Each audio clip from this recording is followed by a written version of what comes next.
ఏం సాధించామని కాంగ్రెస్ ప్రభుత్వం విజయోత్సవాలకు సిద్ధమవుతోంది అని మాజీ మంత్రి సిద్దిపేట ఎమ్మెల్యే హరీష్ రావు సూటిగా ప్రశ్నించారు. 23 నెలల పాలనలో ఏం సాధించారు?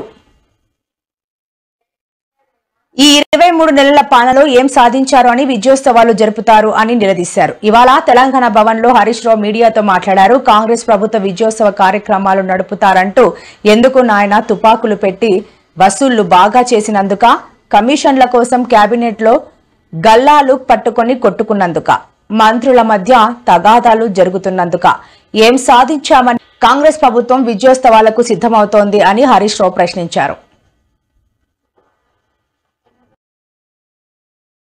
గాడి తప్పింది, వ్యవస్థలు కుప్పగూలిపోతా ఉన్నాయి, రాష్ట్రంలో అరాచకత్వం ఇలా నెలకొన్నటువంటి పరిస్థితి ఉంది. దీని మీద కేంద్ర ప్రభుత్వం విచారణ జరపాలని మేము డిమాండ్ చేస్తా ఉన్నాం. ఇప్పుడు ఇది మేం చెప్తున్నది కాదు కదా, స్వయంగా మంత్రి కుటుంబ సభ్యులే చెప్తా ఉన్నారు.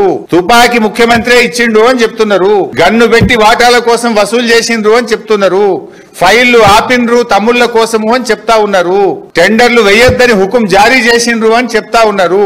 ఇంత ఓపెన్ గా అవినీతి గురించి ఒక కేబినెట్ మంత్రి కుటుంబ సభ్యులే చెప్తా ఉంటే ఇంకా సిగ్గు లేకుండా మాట్లాడుతున్నారు. దీని మీద కేంద్రం స్పందించాలి, ఒక ఇండిపెండెంట్ జ్యుడిషియల్ కమిషన్ తో విచారణ జరపాలి, కేంద్ర ప్రభుత్వ సంస్థల చేత విచారణ జరపాలని చెప్పి మేము బీఆర్ఎస్ పార్టీ తరఫున డిమాండ్ చేస్తున్నాం.